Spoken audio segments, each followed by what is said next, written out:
welcome to another virtual lunchroom, or Let's Talk About It Tuesday. We're going to jump right in today. No amazing speeches for me or anything, because we do have a guest, Mr. Chuck Conroy from the Governor's Traffic Safety Committee, who's going to talk to us about graduated driver's licensing laws. Super important. So I'm going to kick it right over to Chuck. Thank you, Lauren. Very much appreciate the opportunity to speak to everyone about graduated driver's licensing today. This is a really exciting, thrilling, engaging topic, but it is one that everyone really should be familiar with and everyone should know because of the successes we've had, and I'll talk a little bit about that, some of the successes that we've had with this law, and some of the rationale and the logic behind why it is, and why some of these things were chosen. And the elements were included. It's not random, and it wasn't just pulled out of someone's hat.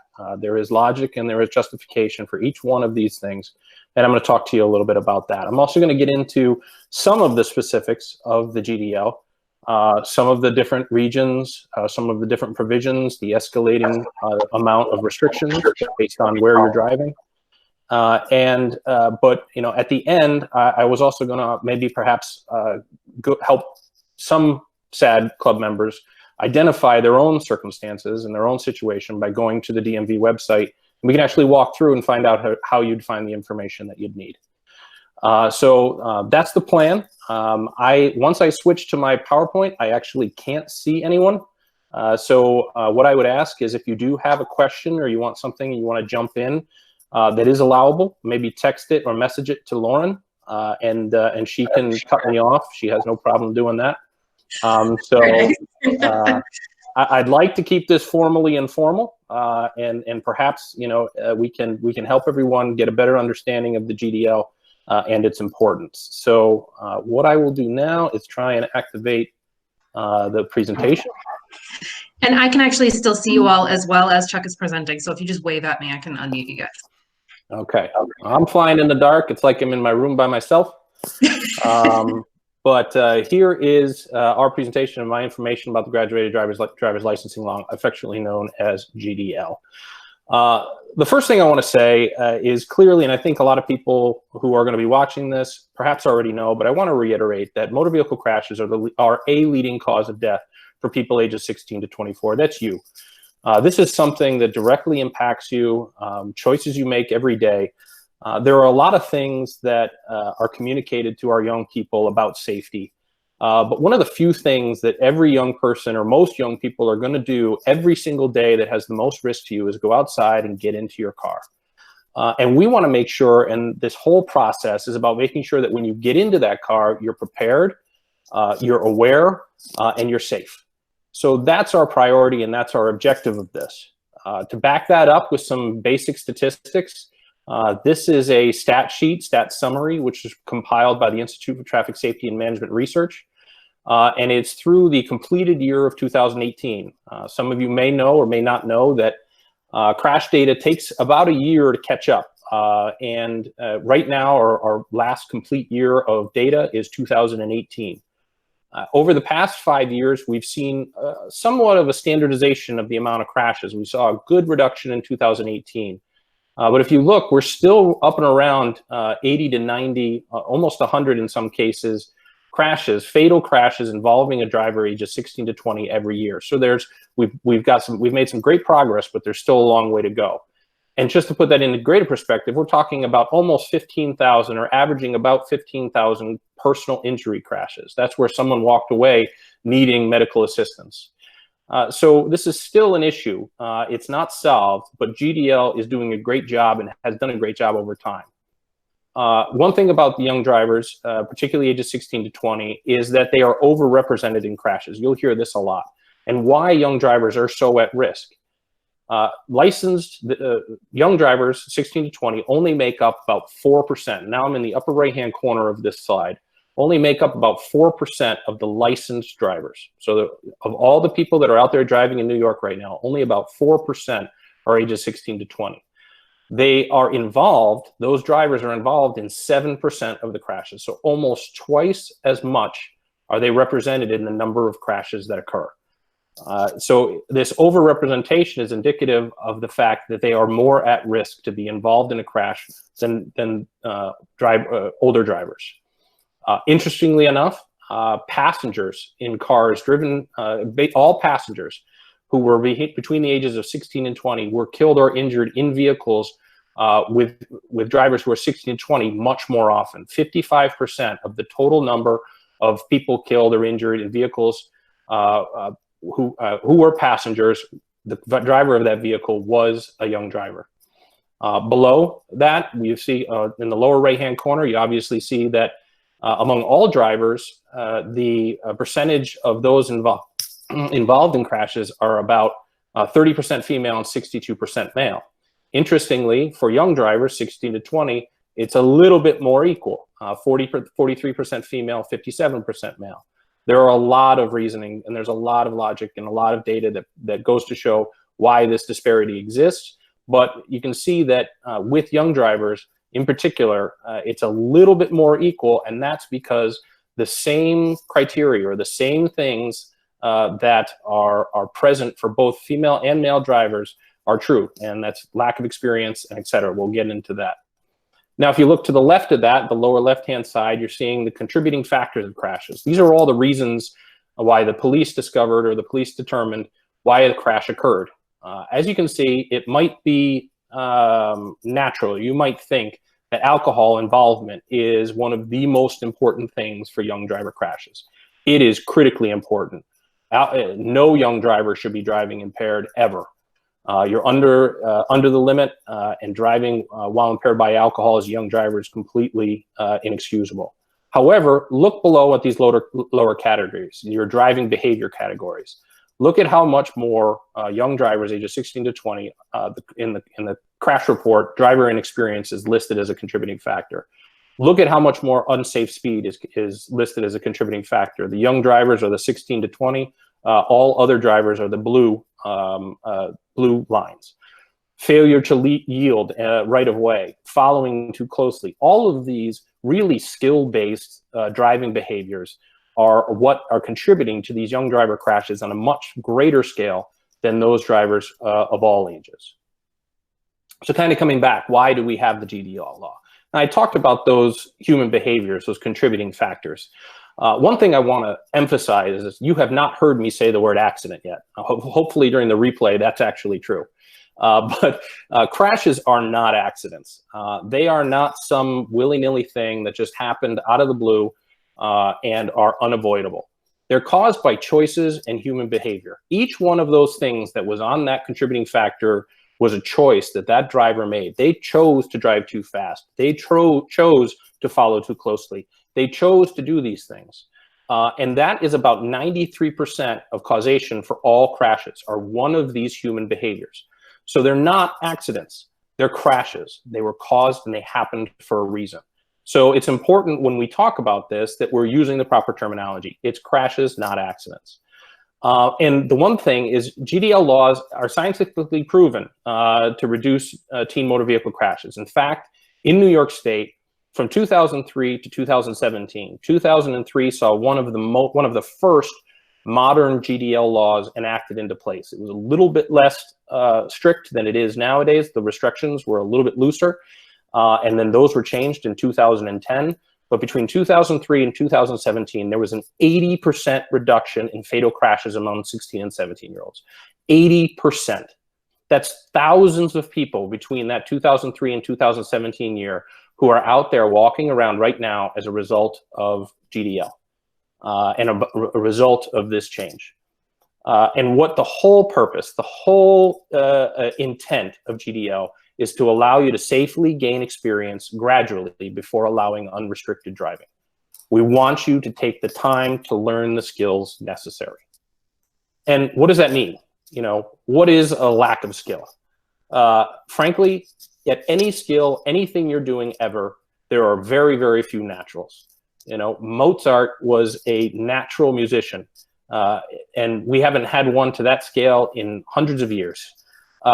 You know, in this picture on the right, I want to draw your attention to the fact that the lower image is of an intersection. The upper image is what an automated vehicle sees. Think of all of the data points and all of the access points that computer is trying to manage. Your brain is capable of doing that exact same thing in a very quick manner once you have the experience, once you know what to look for. And it takes time to gain that skill. It takes time to learn and identify the things in front of you. In fact, the crash rate is the highest within the first 250 miles of independent driving. We'll talk a little bit about parental supervised driving. That's not necessarily what we're talking about here. Drivers tend to be extraordinarily safe when they're driving with their parents. It's that first 250 miles, roughly, give or take, that a driver is out there on their own or by themselves. Those tend to be the most risky time. That's when you're accessing those skills. That's when you're learning those abilities. It drops by almost 2/3 in the next 250 miles. Again, this really validates that point that it takes time and it takes exposure to multitude of different circumstances to be able to accurately and safely drive a motor vehicle. Poor hazard detection. As I said, it takes time to see these things. When you're driving down the road, a crash involving a young driver is something along the lines of, if they drive to school every day in upstate and they have their junior license, and they have taken that same turn, that same 45-mile-an-hour turn every day at 50, 60 miles an hour, and they're able to make the turn on a dry, smooth, non-windy day. And then the first time that it rains, or the first time that there's snow, or the first time that there's leaves on the ground, it significantly impacts the ability of that motor vehicle to take that turn successfully. And they may then slide off the road. It's exposure to those circumstances and exposure to those situations that are important, and why it's so important when you are a young driver, when you have your permit, when you have your junior license, that you do your best to try and drive in these adverse conditions. Go out with your parents and drive in the rain, drive in the snow, drive in the wind. Before this meeting, I was talking to Lauren. Right now might be a great time to get out there and drive with your parents. Social distance, you know, you're by yourselves in the car. There aren't a lot of cars on the road. Right now would be a pretty good time to go out and do some practice driving. You know, there's things biologically that are going on within a young person at this time. Young drivers tend to underestimate their crash risk. I don't think that it's any illusion to any of your advisors or any of your parents or anything and I remember as being a young person not that long ago, you think you're invincible and you think that you can do everything. But the biology just suggests that you're not ready. And the adolescent brain begins to change dramatically at around 11 years. This brain scale, you can see that front part of the brain, which is one of the last areas to really develop, is your prefrontal cortex. You may have already heard all this, but that's your judgment center. That's your risk-averse center. That's what's going to keep you from doing some of this risky behavior. And I once heard the teenage brain described as a Ferrari with Flintstone brakes. It's that stopping mechanism. It's that desire, that awareness to be able to say, this is a bad idea, that sometimes a young person's brain is not prepared or not able to do. That's not everybody. It's not universal. And I'm sure a number of the SADD members that are in this workshop make excellent decisions. But there is a biological component to this that is universal to most everyone this age. And this is another one of the reasons why we go about this. It's interesting that this process doesn't really stop until around 25. Crash data suggests that at 25, the number of crashes for this demographic goes down precipitously. So that would coincide with this brain development process. Now, another thing I want to talk about is passengers. Distractions. Everybody's heard about distractions. Don't drive with your cell phone. We'll get into some of that. But one of the most dangerous and one of the most distracting things to teen and young drivers are passengers. And this is why this restriction of the number of passengers is there across the GDL process. With each passenger that is added to a 16 or 17-year-old driver, you almost have an exponential increase in their crash risk. Per 10 million trips, there was a 1.39% chance of being involved in a crash with one passenger. And as you can see, it goes up significantly. You're almost 3 times as likely to be involved in a crash when you have 3 or more passengers in the car. So, data drives these things. As you can see, 1 passenger, 2 passengers, 3 passengers. Well, someone might say, why is it important to, if I had more passengers in the car, I'd have more eyes and they can see hazard. That's not true. The data suggests that with the increased number of passengers, that you have a higher and significantly higher crash risk. All right, so that's a little bit of the justification, a little bit of the background why. How does the GDL work? There are 3 stages: your junior permit, your learning license, your junior license, your training license, and your adult license, your practice license. And I say practice license very, very specifically and very, very intentionally. None of us are expert drivers. The process of learning to drive is a lifetime experience. Even today, or even recently, you come across circumstances and situations that you may not have been prepared for, or you may not have experienced. So it's important to never think of yourself as an expert. You are always practicing when it comes to that adult license, and once you get those adult privileges. There are some universal restrictions that apply to GDL licenses. First of all, no portable electronic devices, texting. Obviously, that applies to all drivers. No handheld cell phones. The jury is still out. Actually, it's not really that out. When you're talking on the phone, you are distracted, whether it's cell phone or hands-free, whether it's handheld or hands-free. And I would recommend, and I would suggest that no young drivers use their cell phone in any way while driving. It's gasoline on an already burning fire. So please try and avoid, at best you can, any use of the cell phone when you're driving. So we have these 3 processes, these 3 stages: the learning license, the training license, and the practice license, the junior permit, the junior license, and the adult license. The next big thing, and the next questions, how do you go about dealing with this? The first question is, where are you driving? There are 3 distinct regions in New York State that govern and restrict driving privileges for those who are 16 to 17.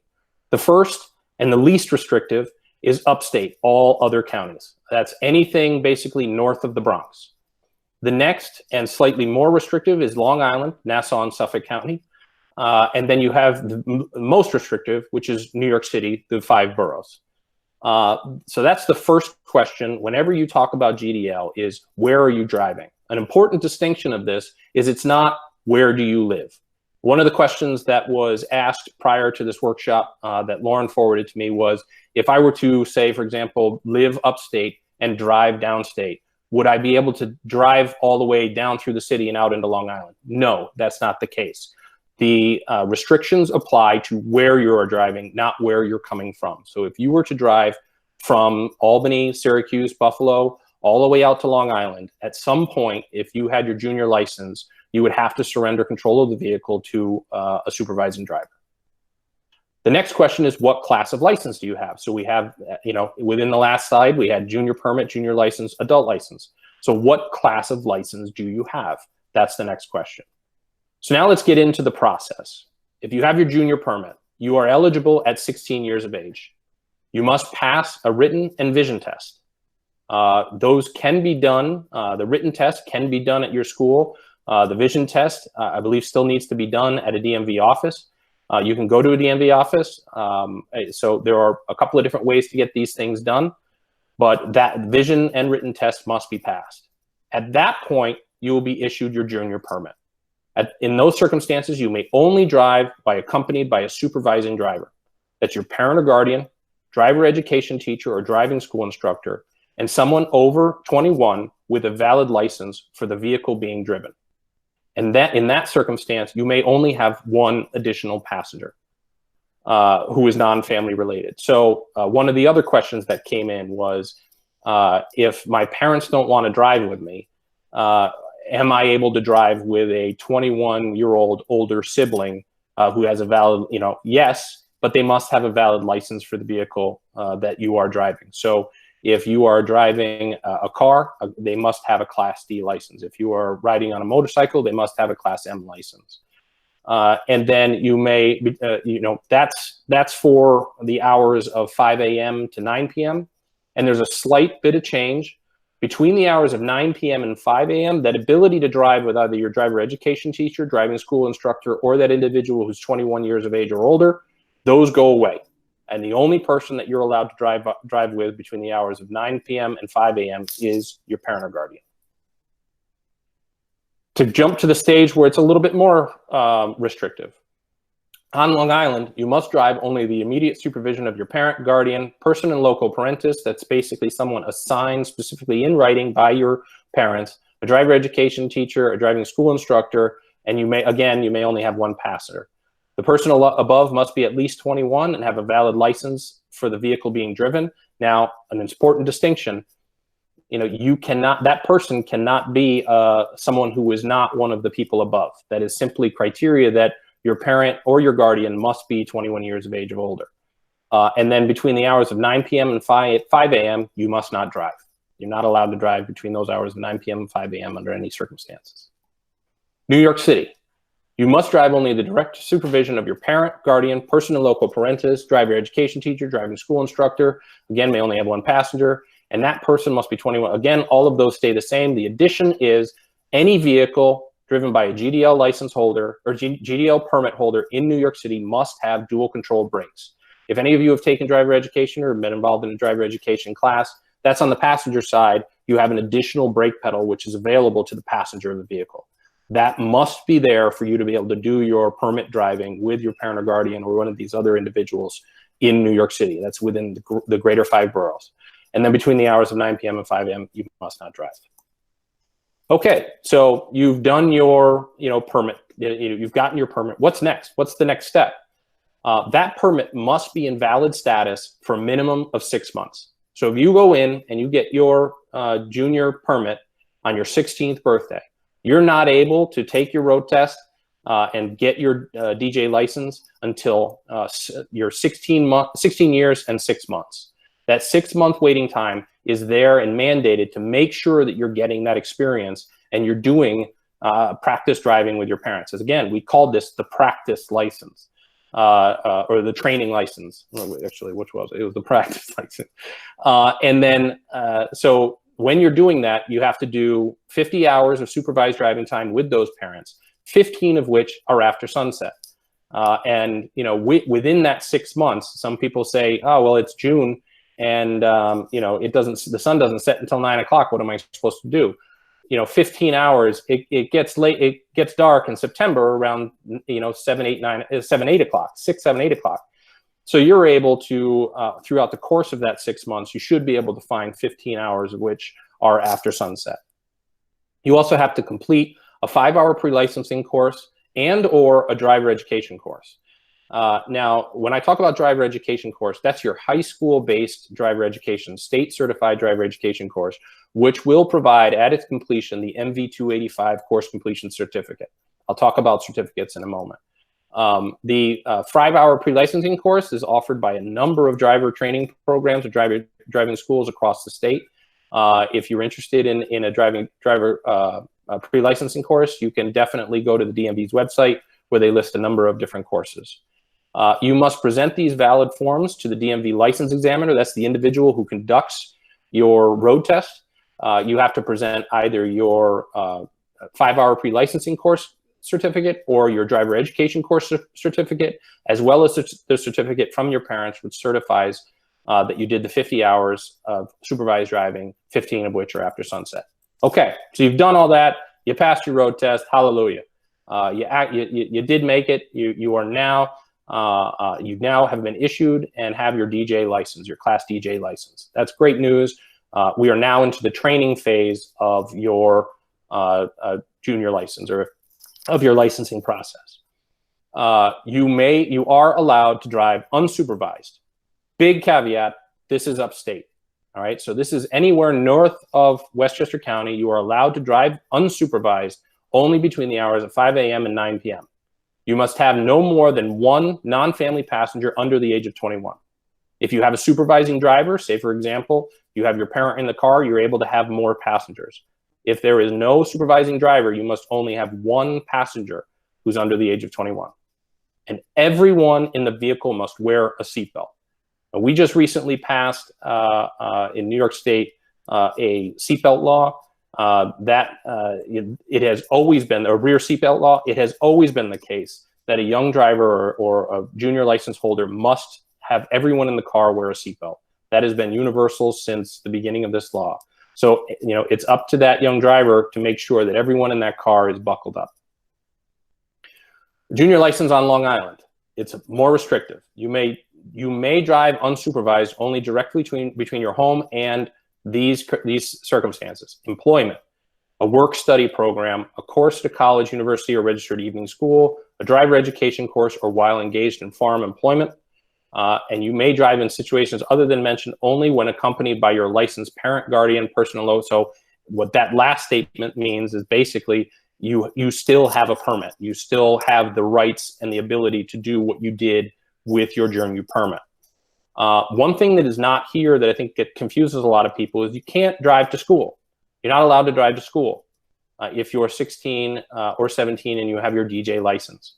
A work-study program and a college course, university or registered evening high school, those exemptions were specifically, we believe, were specifically meant for the circumstances where a 17-year-old may be a freshman in college. A work-study program is one of those work-study programs like you would go to college and you would work to support your tuition reimbursement or something along those lines. A course at a college, university, or registered evening school. AP courses are not technically registered with a secondary, a post-secondary course load. So AP courses don't typically qualify. And these are difficult things, and it's problematic for drivers on Long Island, and we're aware of this, but there is reason behind it. And then between the hours of 9 p.m. and 5 a.m., you may drive alone only directly between your home and a work-study program. You lost the ability to drive to your employment, a course at a college, university, or registered evening high school, a driver education course, or while engaged in farm employment. So primarily, you lose the ability to drive to and from your job. An important distinction is you're not allowed to drive as a course or as a part of your employment. So you can't be a pizza delivery person, or you can't be someone who's driving as part of your job. Finally, New York City, when you get your DJ license, you lose you lose the ability to drive under any circumstances. You lose even the ability to drive supervised by your parents. There is, we're not really sure why you would lose the ability. But you do, in fact, lose the ability to drive under any circumstances in the 5 boroughs of New York City once you have your junior license. Finally, you've done all that. You turn 18. You will be automatically issued your Class D license. That's as long as you didn't get involved in any speeding crashes, speeding violations, you haven't lost your license, any of those types of things. On your 18th birthday, you receive your Class D license automatically. You are eligible to receive your Class D license, and a lot of people try and take advantage of this with a valid MV-285 course completion certificate, which you earn at the completion of a state-certified driver education program. That's your high school-based 48-hour, 24 classroom, 24 behind the wheel, 48-hour driver education course. That will issue your MV-285. You can present that to the Department of Motor Vehicles, and you'd be eligible at 17 years old for your adult license. A very, very important thing, you have to submit that form. Possession of the form does not enable you to drive with adult privileges. You must make sure that you provide that MV-285 form to the Department of Motor Vehicles. There are no restrictions on your license. At the point of 18, once you have your Class D license, you are an adult driver and you are able to go out there. And as I said at the beginning, this is not the end. You continue to learn and you continue to have experiences. One of the things that I stress whenever I'm talking about GDL is just because you can doesn't mean you should. As we talked about earlier, there are specific reasons why each one of these provisions are in place. The passenger restriction, the nighttime curfew, all of these things, the training time, all of these things are there for a reason. And just because the law says that maybe you can, it may not necessarily be appropriate for you to do so. It's important for you and your parents to have conversations about your capabilities, about what's expected of you, and then be able to assure and be confident that you are out there driving in the safest possible circumstances. So going forward, I just want to emphasize again, GDL laws are not a punishment. They're there to keep you safe. This isn't some random process that you have to go through that's there for no reason. Talk to your parents about learning to drive. Ask them to drive with you, obviously. If you can't find someone to drive with you, then perhaps, trying to, if it's available in your area, try and find some driver education or some driver training, or that driver who's 21 years of age or older, if they're allowed in wherever you will be driving. Better decisions lead to more privileges and responsibility. If you are able to get through this process, you will gain that experience. You will gain those privileges. You'll be able to do what you need to do. For 2 years, for most drivers, or for some drivers, it's 2 years. And it could eventually lead and assure that you're able to graduate through the driver training process. And finally, a driver's license is a privilege. It's not a right. There is no right, and there is no guarantee that you will have a driver's license. It is a privilege. It is a privilege that is earned through training, through a process, through showing and confirming that you have the skills and you have the behavior. And if you do not conduct yourself, or you do not do the right things behind the wheel, you will lose that driving privilege, whether it be through multiple speeding violations, multiple crashes, or impaired driving. You will lose that ability if you do not maintain and have the awareness that this is a privilege. So with that, that's the completion of my, the kind of boring slideshow portion of the presentation. And what I would say at this point is I could show with you and work through, perhaps, I don't know if there's anyone left on the call, if you have a specific question or if you have a specific scenario, I can show you how to access the information on the Department of Motor Vehicles website and answer those questions for yourself. So I think we did lose a couple of folks, but I think it would be great just to at least show a scenario. If you have something you can show us quick on how to access that on site, because I know there will be a bunch of folks watching this later on. Absolutely.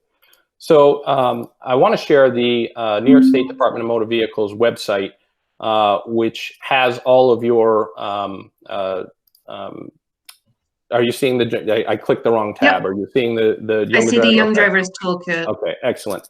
So you see the Young Driver Toolkit? Okay. Yep.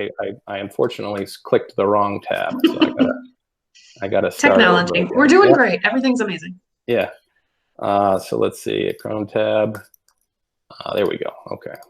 So now you see the right page. It's the Young Driver resources for the younger driver website, which is on the Department of Motor Vehicles website. You can access this through the Department of Motor Vehicles, dmv.ny.gov/younger driver, and it will take you to this page. Here you can find out some of the stuff that I talked about. You can find out a general overview of restrictions. You can see here's that map that I talked about, the various different regions, and some of the unique criteria for getting your permit or getting your license. And it also has all of the restrictions. So as you can see, those questions that I talked about, where will you be driving? That's the first question. So let's say, for example, I am a young driver with a junior license on Long Island, and I'm wondering if I can drive to the football game on Friday night. All right, so the first thing I would say is, okay, where will I be driving? It's obviously Long Island and Nassau and Suffolk County. I currently have my junior license. So Long Island restrictions, I'll click on this. Long Island, Nassau and Suffolk, junior learner permit. Long Island junior driver's license. That's what I'm looking for. I'm looking for the junior driver's licensing privileges. Here I can find, except in certain circumstances listed below, if you have a junior, you can drive in Nassau County only under the direct supervision of your parent, guardian, person in local parentis, person authorized by your parent, guardian, or in person in a position in local parentis, blah. Driver education teacher or driver school instructor. So in that case, I'm only allowed to drive with a supervising driver who is one of those individuals.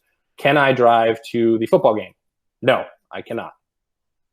Let's talk, so we'll look down at some of the daytime exemptions. Okay, this is the football game is at 6 o'clock and I'm going, and I wanna go to it. Do any of these exemptions qualify? Your employment? No, I'm not employed by going to see the football game. A state-approved cooperative work-study educational program? No, it's not it's not that. An approved approved program for credit in a post-secondary institution? I'm not enrolled in a college, so it's not that. A state-approved registered evening high school? It is not.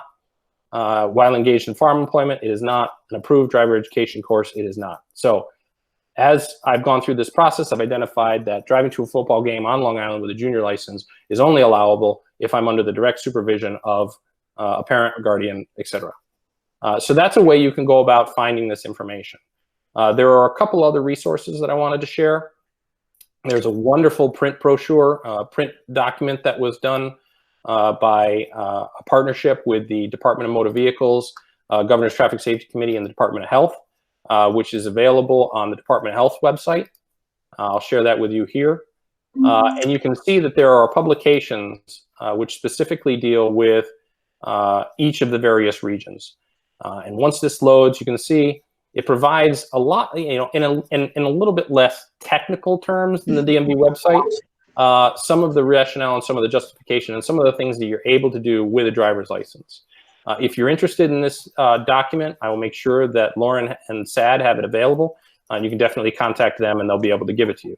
As you can see, there are different publications for each of the three geographic regions represented by the GDL. And I can tell you, we actually already have it available on the Google Drive. I've downloaded all of them in the PDF format, and you can find it there on the Google Drive. Excellent. Thank you. Finally, I just want to draw your attention to the GTSC resource, the Young Driver Toolkit. That is available by going to our website, trafficsafety.ny.gov. And there are various resources and things available. There's a PowerPoint presentation, which has a lot of very similar slides to what I have here about the GDL. Should you want to learn, do some outreach and education about GDL specifically, you can access this here. We also have a number of videos and educational materials that are available through our website. So feel free to check that out. As always, if you have any questions or issues as a SADD Club member, you can communicate with your statewide coordinator, Lauren, and she is very good about communicating with me. And we can get any questions or any issues that you have and make sure that you have the resources available or the resources necessary to do any teen driver outreach on GDL in your community. So, there we go. So I actually do have a question that somebody typed in for us in the chat, but first I will say, as a SADD Club member, or even just in your personal family, it's really important that your parents know about these things too. We find very often that parents are confused about GDL laws, and you actually may have better information than they do at this point about what GDL is and how you should be using it depending on where you live to guide your learning process. So make sure that your parents have a copy of the GDL also. Again, it's not punishment. We're not trying to punish you all for learning how to drive, but we do want you to be safe, and we want your parents or your guardians to be able to administer your driving training as appropriately as they can. Information is good. So our question was, hold on, let me bring that back up again. Our question was, what is the best way to practice driving while still practicing social distancing precautions? I know you touched on it a little bit earlier. Well, I'm no physician. So the first disclaimer I would say is that as far as social distancing goes, the criteria and the processes set forth by the professionals like the CDC, et cetera, that is your true guidance. As a citizen of the state practicing social distancing, I would not probably drive with someone who you are not social distancing with. Perhaps if you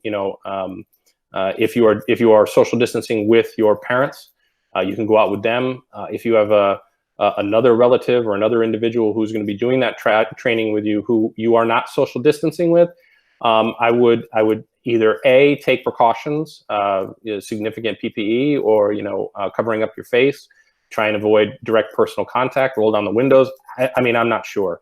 But again, I would follow whatever the professional guidance is, but probably would be advisable to avoid those circumstances as best you can, from my humble, unprofessional opinion.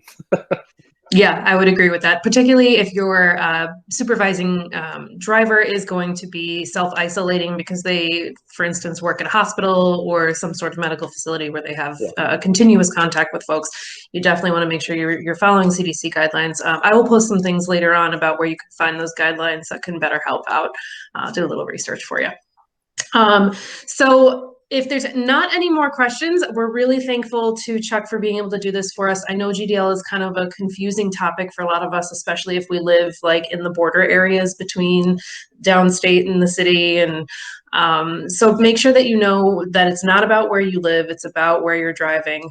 Rewatch this 55 times if you need to make sure you got it right.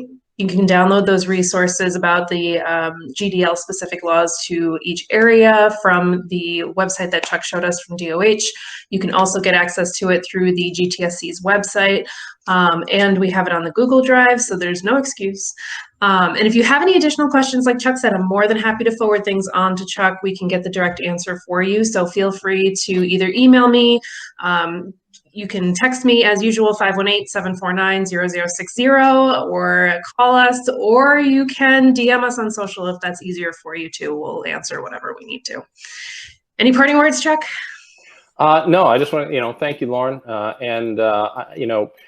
A message to any SADD Club member who's watching this, or is involved in this process and is doing the outreach. I just want to say thank you. We have an extraordinarily large and diverse state, and getting this messaging out can be a real challenge, and getting it out the right way, and having access and having peer leaders and SADD clubs throughout the state conducting this engagement is invaluable to us. And I just want to, if I could, I'd high five, I'd social distance high five everybody. Yeah, exactly.